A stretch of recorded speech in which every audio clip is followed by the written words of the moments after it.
الحمد لله والصلاة والسلام على سيدنا محمد وعلى أهله وصحبه وسلم. Oh, my my knee is really messed up, mashallah. Um, so I might move around a couple of times. But Allahumma yazikna husna niyyah. Ask Allah to give us the correct intentions. Uh, leaving off where we left off at. It says, one must believe in hellfire and nar, that it exists now and will remain without an end. This is the belief of the people of truth. And the matter is not as Ibn Taymiyyah said, that it will perish and that no one remains in it. He had said prior to that in his book Minhaj as-Sunnah an-Nabawiyyah, the Muslims are in agreement that paradise and hellfire remain until no end. But Jahm bin Safwan contradicted that, and the Muslims deemed him as a blasphemer. Okay, so he previously documented the consensus, yani the consensus of the Muslims.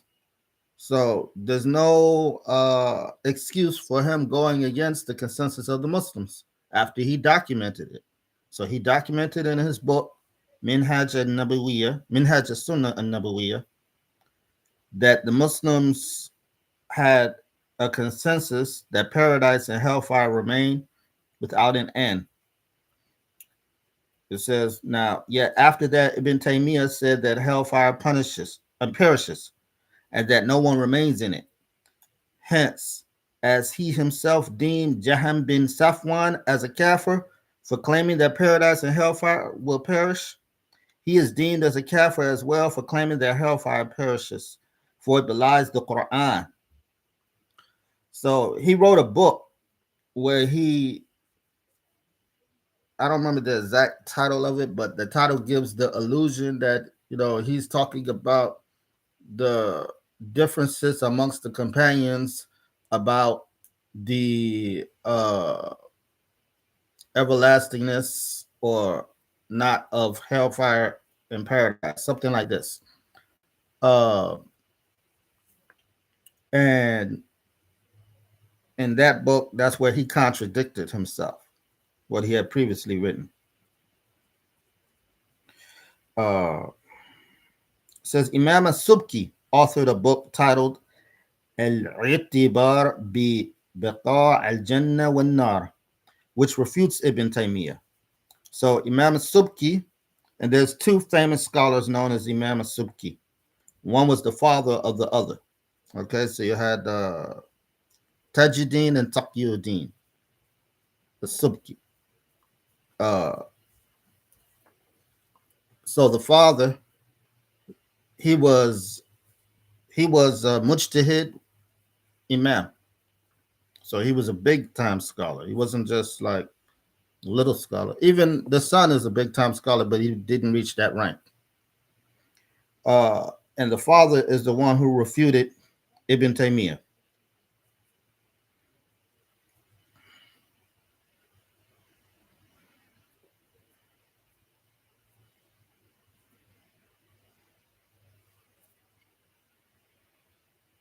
It says, hellfire is the abode in which Allah prepared everlasting torture for the blasphemous. They never go out of it. As for some of the Muslim sinners, they will be tortured in it for a while, and they will be taken out of it. What some who falsely attribute themselves to Sufism say, that the blasphemers find pleasure in hellfire and that they do not accept to go out of it, is kufr. It is belying the religious text. Yeah, it's a place for torture. It's not some place where they're going to be like enjoying themselves. That's like mashallah, you had rappers. They would say like when they die, they want to go to hell because they don't want to be in heaven with all the goody two shoes, stuff like this. There's not going to be no fun in paradise, stuff like this. This is kufr. It says, one must believe in the bridge, as-sirat. It is extended over the hellfire, which the people will come and try to cross. One end of the bridge is on the changed earth, and the other end is after hellfire towards paradise. The believers will be with so the believers will be then of two groups. One group will not step on the bridge, rather they will fly over it. The Arabic term waraduha, waraduha, i.e., of hellfire, would apply to them. For it is not a condition for the warud that is mentioned in the Quran in the verse to be entering of hellfire. The verse means, and there is not among you anyone except that he shall pass over it or enter it. Another group will step on it. Some of them will fall into hellfire, and some are saved by Allah and will cross the bridge safely. May Allah make us amongst the people who cross the bridge safely. It says one must believe in the basin, al-hawd, which is a place that Allah prepared a drink in it for the inhabitants of paradise, from which they drink after crossing the bridge and before entering paradise. After that, they will not feel any thirst. They will drink from the drinks of paradise out of enjoyment. So this hawd, okay, some people translate it as a basin. Some people translate it as a reservoir. Some people translate it as a pond. Okay. Um, each of the prophets have their own basin or hawd. And the basin of our prophet is the biggest out of all of them. And around it is goblets that people will drink from, or cups, we could say. And once they drink from that, then they will never be thirsty again. They're going to drink from that, and then they enter paradise. And while in paradise, whenever they drink, they only drink out of enjoyment, not out of being thirsty, because there is no such thing as being thirsty or hungry or having any type of discomfort. Because when you're thirsty, it's a discomfort, right? That you need relief from the thirst. So there's no type of discomfort in paradise. So it says one must believe in the intercession, ash-shafa'ah, and it is only for the Muslims. The prophets intercede, and likewise the practicing scholars, the battlefield martyrs, and the angels. Intercession is asking someone to grant good to another. The intercessors in the hereafter ask Allah to absolve some of the Muslim sinners from punishment. This might be before entering hellfire or after. So basically, some people that deserve to go to hellfire, the Prophet will intercede for them and they will not go. Some people will still go to hellfire, and either the Prophet or a wali or a pious relative and the like, battlefield martyrs, or even an angel may intercede for them and they may get out. And then some people will go to hellfire. They're going to remain there till they're finished. Khalas. Okay. So not everybody. So the believer has the case of he may benefit by intercession and not be punished, or get his punish lessened. But at the end of the day, even if he doesn't get his punishment lessened, he will exit paradise. He will exit hellfire, not paradise. Mashallah. It says one must I read that. One must believe in paradise, al-Jannah, which is the abode of peace, i.e., the abode of everlasting enjoyment. The enjoyment in it is of two kinds: enjoyment that is only for the pious ones, and enjoyment that is for all the residents of paradise. Among this general enjoyment is that the residents of paradise are all young.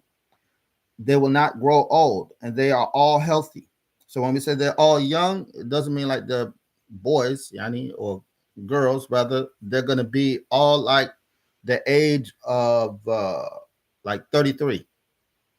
Okay, so you haven't reached the age of the inhabitants of paradise yet. But when you, they're going to be like that age, and they won't age more, and they won't, be weak or anything like this. They'll be full strength. It says they never become sick, and they are all in bliss. They do not experience sorrow or sadness or grief or annoyance or distress. They don't even become bored. There's no boredom in paradise. It's just nothing but enjoyment. They all remain live in everlasting enjoyment.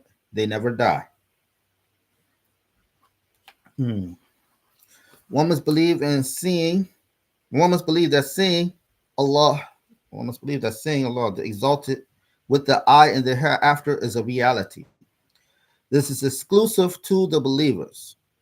They will see Allah while they are in paradise without a condition inquired about by how, and without Him being in a place or a direction, and without any resemblance to the creations, as stated by Imam Abu Hanifa, rahimahullah, meaning that He, the exalted, would not be in a place or a direction. Rather, they, the believers, will be in their place in paradise, and they see Allah without them having any doubt that the one they saw is Allah, just as the one who sees the full moon on a clear night does not doubt that what he saw was the moon.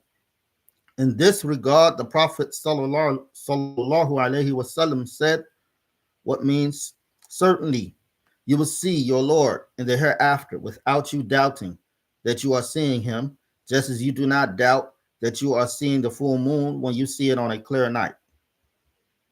The Prophet sallallahu alaihi wasallam in this hadith did not liken Allah to the moon as some ignorant people claim. So you have, because of this hadith, there were some people who heard this hadith and they had the false belief that Allah was like the moon, but the Prophet never likened Allah to the moon. So, like, as if they believe Allah is a round circle or something like this. Whereas anything that's a round circle is created, it's limited, and Allah is not like the creations in any way whatsoever. So, just as when you are out in the middle of the field at night, there's no obstruction, and you look up and you see the moon, you know that you saw the moon and you don't doubt it. This is what the Prophet is saying. Just like you don't doubt what you've seen, you will not doubt that you've seen Allah in paradise. It doesn't mean that Allah is going to look like the moon in paradise. That's not what it means. And when I say in paradise, like you're going to be in paradise and you're going to see Allah, not that Allah is going to be in paradise. Mm.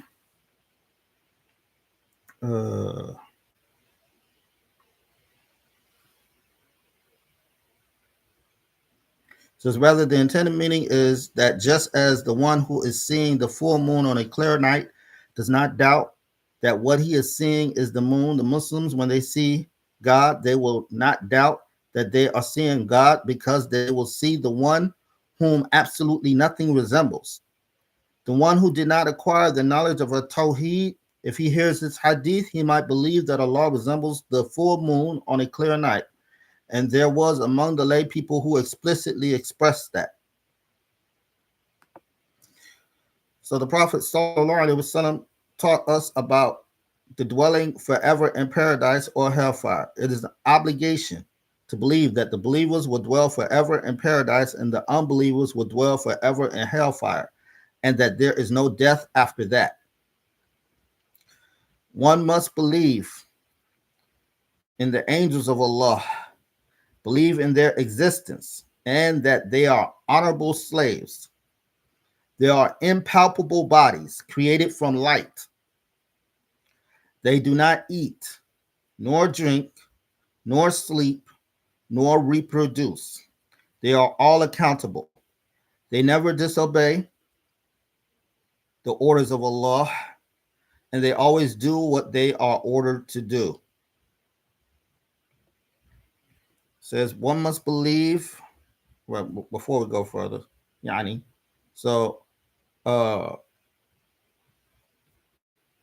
this concept, when we say that they never disobey Allah, they never disobey the orders of Allah, and they always do what they are ordered to do. This doesn't mean that they do not have choice. You have a lot of people that say the law that the angels do not have free will.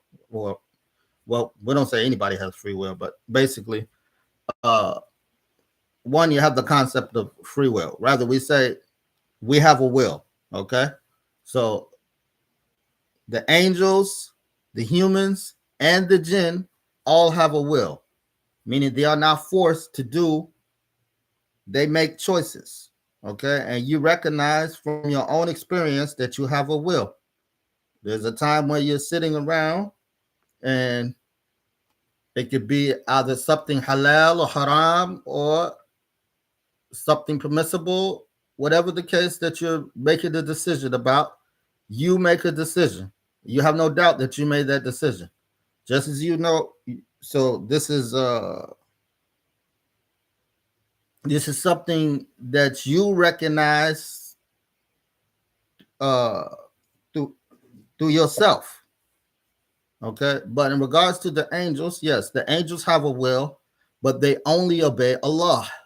Okay, we don't deny that the angels have a will. Some people claim that the angels are like robots.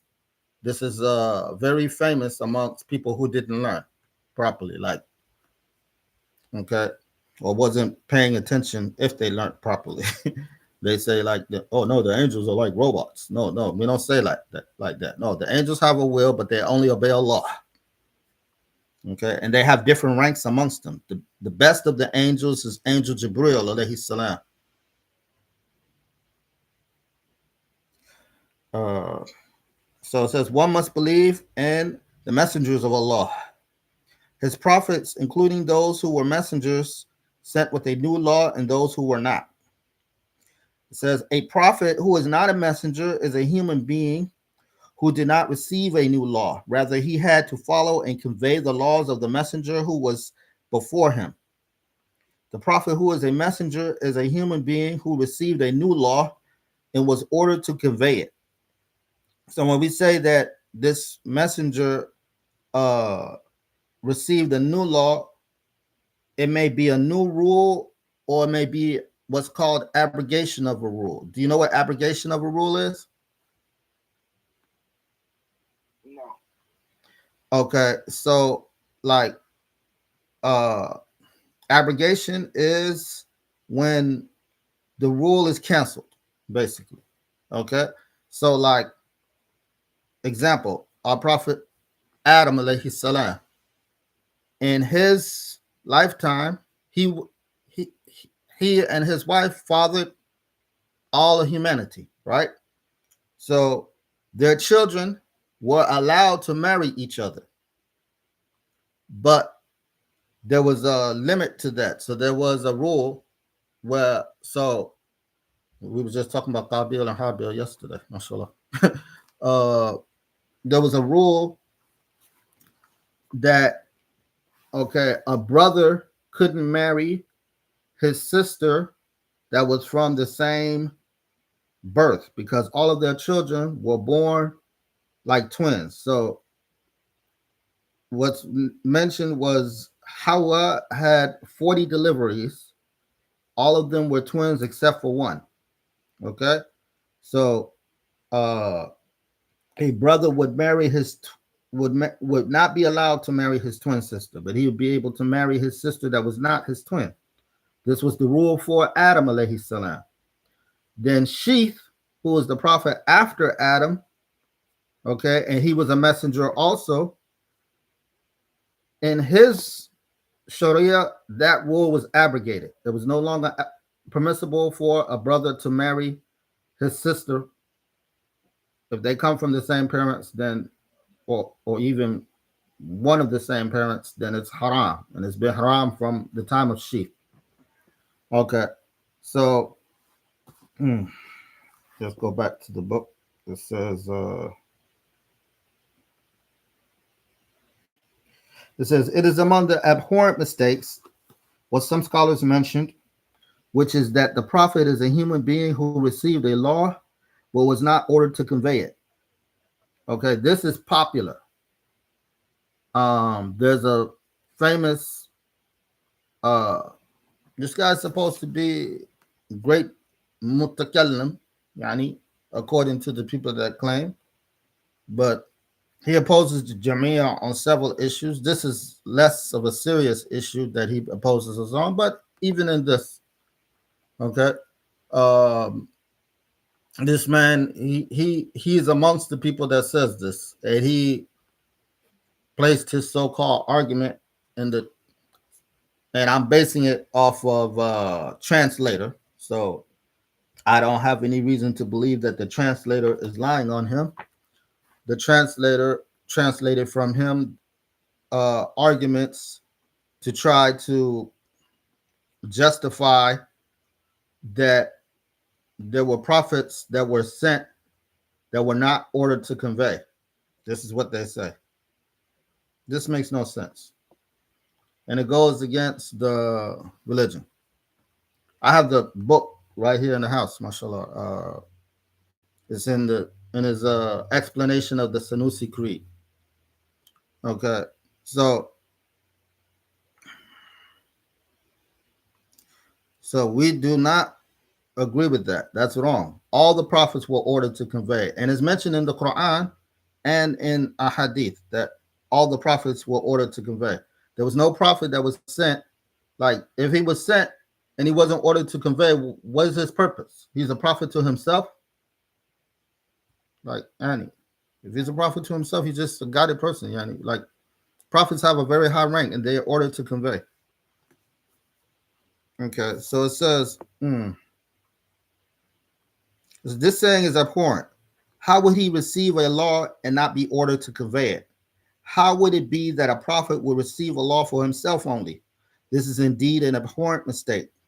This mistake is written in the interpretation of Al-Jalalain and many other books. The first messenger sent to blasphemers was our master Nuh alayhi salam. It is authentic that he was the first messenger sent to the residents on earth after kufr occurred among humans. This does not mean that there was no prophet or messenger before him. Rather, Adam alayhi salam was a prophet who was also a messenger. And the hadith narrated by At-Tirmidhi bears witness to the prophethood of Adam. The Prophet sallallahu alayhi wasallam said, is that the translation? Yeah. Okay. The hadith, in a hadith, that means that Prophet Muhammad on that day is the master of all prophets, including Prophet Adam alayhi salam. Okay. So let's back up a little bit. Where are we at? 23. What time is it? 3:33. Okay. Okay, we're gonna wrap up soon, inshallah ta'ala.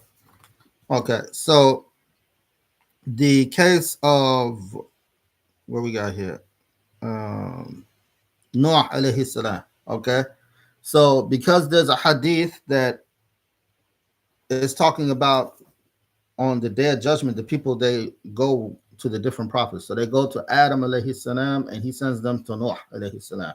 When they go to Nuh alayhi salam, they say to him, you was the first messenger sent to the people. The meaning of their saying you was the first messenger sent to the people was he was the first messenger sent to people that were kuffar. Okay? Because all of the people were believers from the time of Adam until when Noah was sent. Okay? There was no blasphemy until after Prophet Sheeth alayhi salam. Wait, not Prophet Sheeth. I'm sorry, Prophet Idris. I said that wrong. So until after Prophet Idris alayhi salam. So all the people were believers from the children of Adam, including Qabil. So because some people, they think because Qabil was the first murderer that he was also a blasphemer. No, he wasn't a blasphemer. He didn't blaspheme. He did a major sin, but he didn't fall into blasphemy. So then after him, there's Prophet Sheeth, After Prophet Sheet, there's Prophet Idris.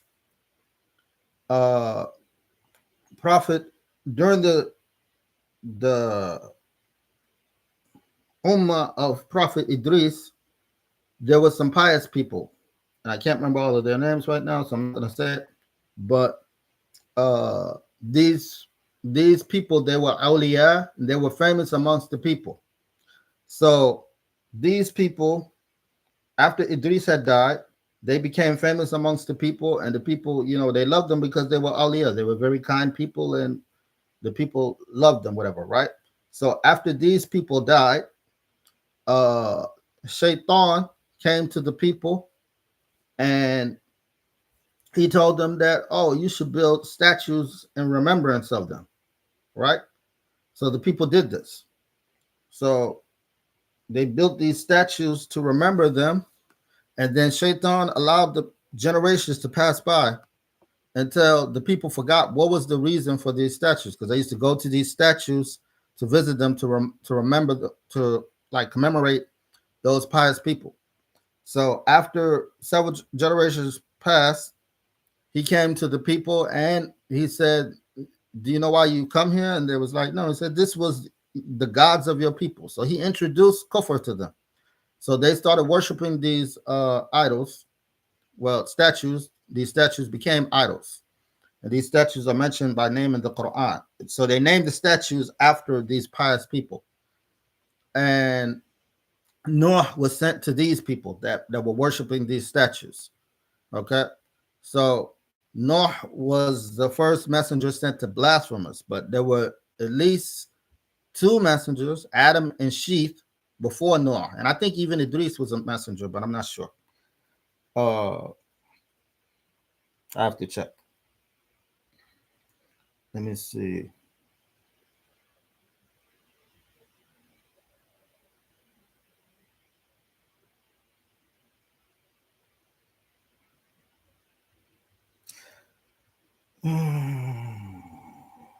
Okay, it says this hadith was classified as Hassan by At-Tirmidhi. Okay, so Hassan, the rank of a Hassan hadith is below a Sahih hadith, but it's something that we utilize. There's a lot of matters in the religion that we utilize Hassan hadith for. Hassan is it literally means good or excellent, but it's not to the level of Sahih, but it's highly likely that it's true. So even though they may not have graded it as Sahih, it may be Sahih. It's just that based off of their evidence of grading it, they made it Hassan. It is based off of the Rawaya, the Rawaya of the people who narrated the hadith, how good their memory was and how precise they were in conveying the information.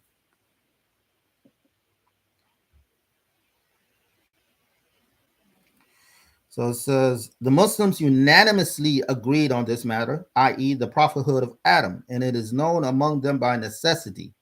Hence, whoever denies his prophethood is a kafir by consensus, as was stated in Maratib al-Ijma'. So that's a book that's documenting some of the Ijma'. I don't know enough about it, but it's enough that they refer to it. It says, therefore, the one who doubts in the prophethood of Adam or doubts whether the doubter in it commits kufr or not is a kafir. So, and then it says, likewise, the one who doubts in Adam being a messenger is a kafir. Okay, because obviously, if he's the first prophet, he has the first message, so that automatically means he's a messenger. Any questions? Okay, so believe it or not, there's some of the Wahhabis deny that Adam was a prophet. That's not famous over here. Yeah. Yep. Some of the Wahhabis deny that Adam was a prophet, and even Abdul Wahhab, the founder of the Wahhabis, attributed blasphemy to Hawa and Adam. Yeah, he said that that initially they were not able to have a child. There's some type of fake hadith that he transmitted and believed in it. Like it wasn't like if you transmit a doubtful hadith and by citing it and to refute it, that's one thing. But if you transmit it and then teach according to it, then you're confirming your belief in it. So he's believing this false hadith, okay, where it says that uh each time that Hawa got pregnant, she would have a miscarriage until Shaitan came to him and told them to name the baby Abdul Harith.